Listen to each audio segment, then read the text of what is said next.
what's this one? Okay, so hey guys, welcome back to this channel. This video we're going to talk about common questions that we found on the internet when it comes to investment, personal finance, and saving, budgeting, couple, individual. What would you do? This is our 2 cents. We're not your financial advisor. We just tell you how we would go about doing things based on our personal experience and our journey so far. All right. First question. Buying a property not eligible for first home owner grant. Has anyone used a buyer's agent? Yes. Are they a waste or investment? Depends on what did they do exactly. We can tell you. We're looking at buy and feeling quite overwhelmed. Yeah. Exactly. What is the one thing you wish you knew before buying, or one thing you would like to have done differently? Oh, one thing only. We can tell you a lot. We'll do one thing. Okay. All right. The first question. There's multiple questions in here. So, did we use a buyer's agent? Yes, we have. That's a simple format. Yes, we have. We bought 3 with them. With two different agents. Okay. Are they a waste or investment? Depends on your circumstances, right? Yeah. So from our experience, when I first forwarded that to you, it's like I didn't know what to do. I was looking at it, you know what, they're an expert, so they show us the number. They did everything already. Yeah, and they have this I guess whole team testimonial as well, and they go, hey, we bought this, it's all great, and they have a team. Yeah, they have the whole team. The sell you the idea. Yeah. And then this guru guy in marketing. Yeah. And then they have finance. Yeah, they do all this. They have a broker send it to you. They have the legal, a whole package, one-stop shop. So that what helps if you're first time buyer, it saves you a lot of time. You don't have to go search online. You don't have to go inspection, do your own research. Save you time if you're time poor. But what did they exactly do? They just provide you this. They don't teach you anything. They don't. Is it a waste or is it an investment? Each to individual. Yeah. Like for me, it was good because they take care of everything, that side of it. The purchase side. The purchase side of it, but not managed side. The purchase side, they did take care of everything, but that comes at a cost. It costs us roughly about $10,000 per transaction. Now, have you got extra $10,000 to spend? That was back a couple of years back. Yeah. I don't know how much is it these days, but is it really worth paying that amount? Compared to if you were to do it yourself, you could have saved roughly about $10,000. That's a brand new car. It depends on it depends on what's the property value that you're buying. And it's different. Your outcome. When you go with a buyer agent, they tell you what property to buy. You just follow them. You don't do you don't teach yourself.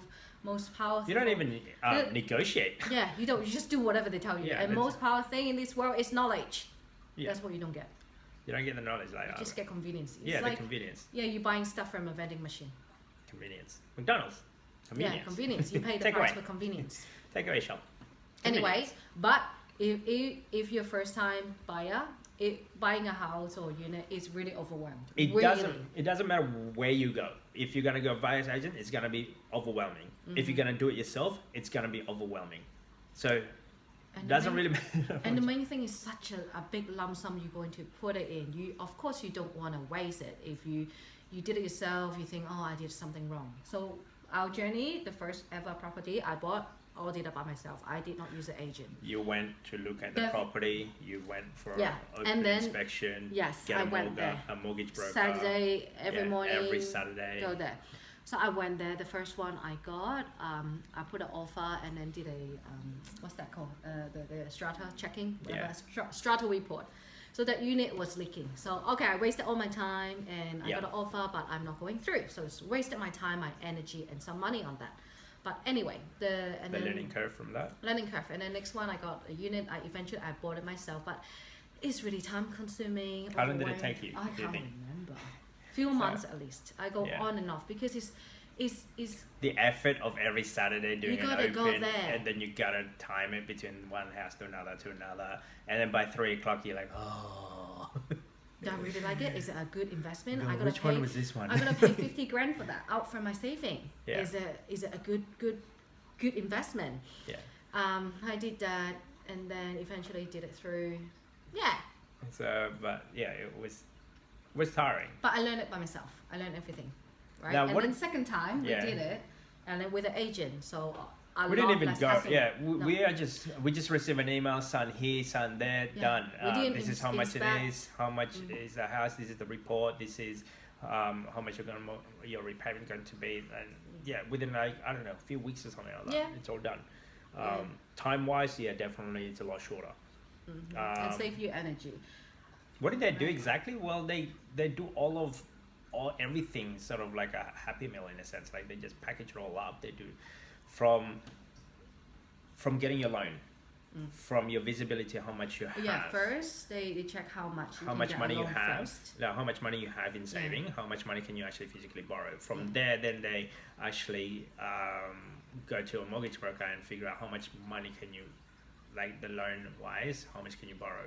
And then based And on then that from number, that number, they find a property based on that price, and then based on that property, sorry, gotta stop you for a bit. yeah, Okay, I don't think they're really finding the property. I think No. it's just they got agents connection, and agent got this property for sale and just tell them that we're correct. everyone's saving time. Yeah. Anyone and then anyway. And then based on that property, they spit it out to you with the numbers, figures. Okay, then here's the rent, here's the mortgage, here's the repayment, here's the the rental income, how much your repayment is going to be, and then from there you say yes or no to this property. Now, mind you, some buyers agent they only do up to 3 times. So because if you say can't no, be too picky. yeah, if you say no to one, they've got 2 more, and then once they've done those 2 more, whether you say yes or no, you still have to pay that buyer's agent fee. No, you have to pay upfront. Oh yeah, Pay that upfront. yeah, they don't work unless you pay them upfront. Of course. So Yeah. that's what they actually do. Once you say yes to a property, then they actually purchase the property on your behalf, do all the legal paperwork as well. Once it's exchanged, the money goes in and the mortgage goes in, then you're on your own. Yeah. Congratulations, we got a bottle of wine sent to us, and that's it. And then you start paying for the mortgage.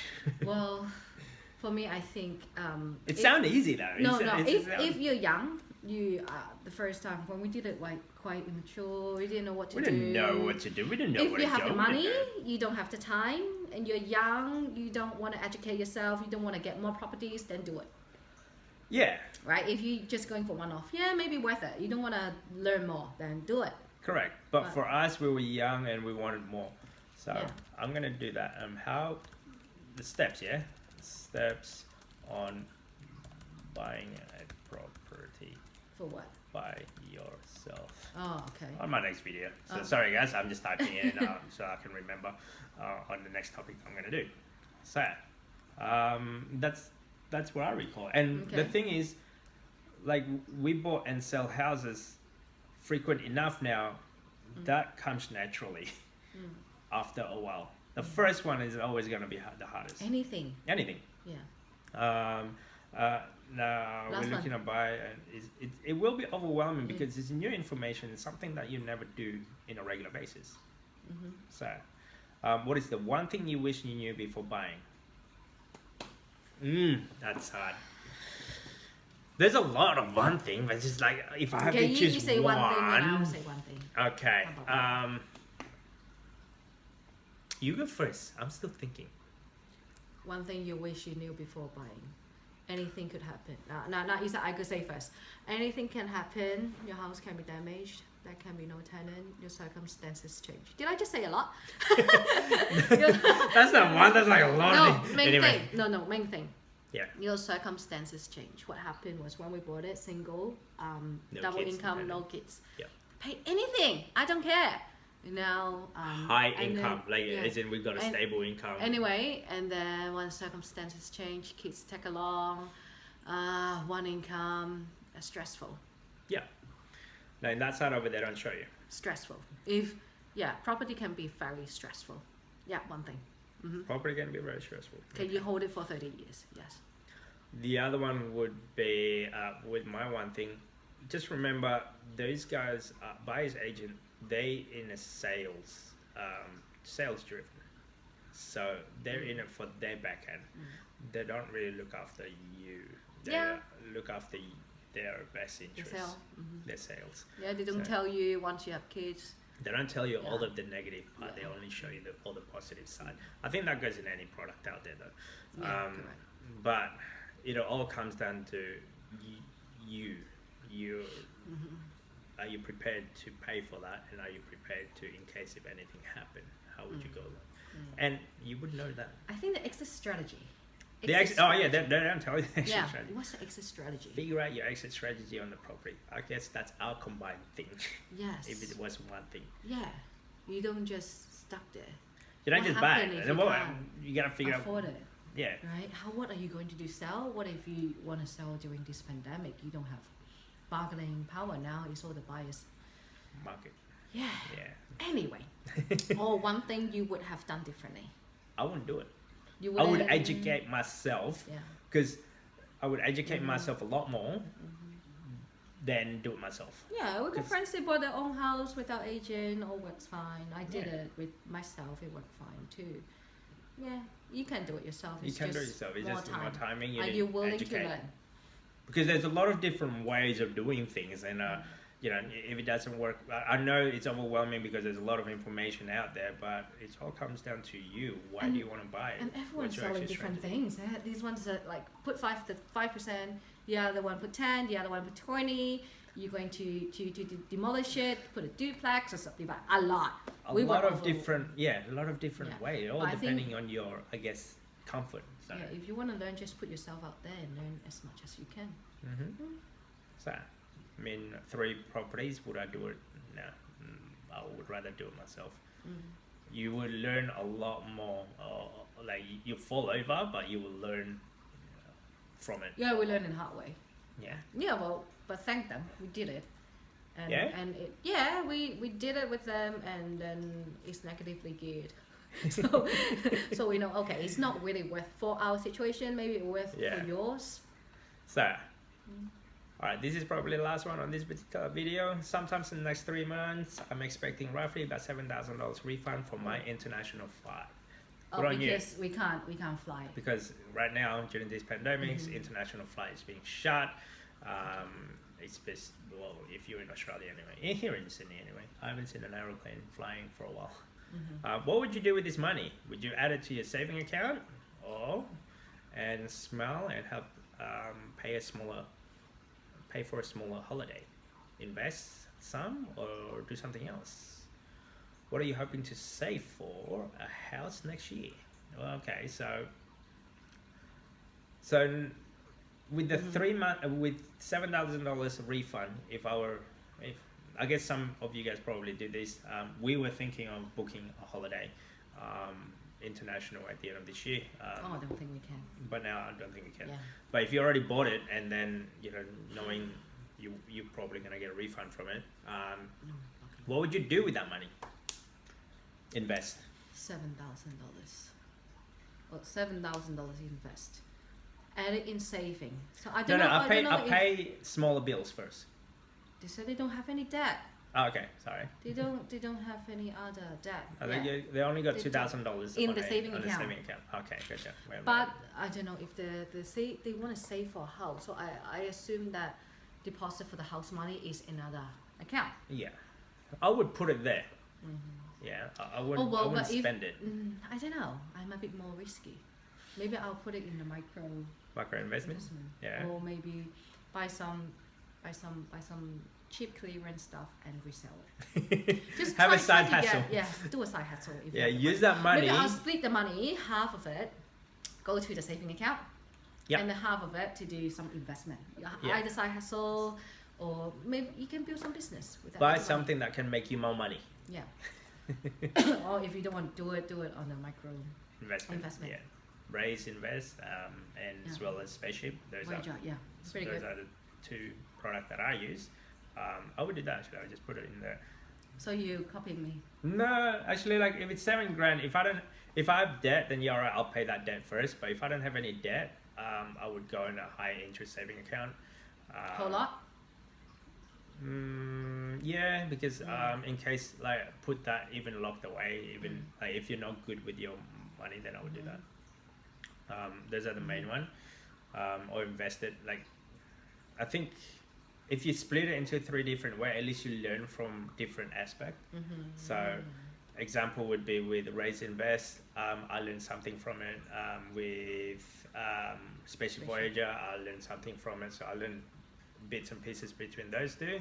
And then if I would put it on a saving account, at least it's a security blanket. Like at least I know, okay, I've got this amount of money in the saving account. So life is a journey, and you shouldn't stop learning. Yeah, it's trial and error. Trial and error, not stop. You'll find your own way. Anyway, that's our 2 cents though. This is what I would do based on that scenarios. So don't forget to subscribe, comment, guys. Yeah. Thank you. Peace. Bye. See ya.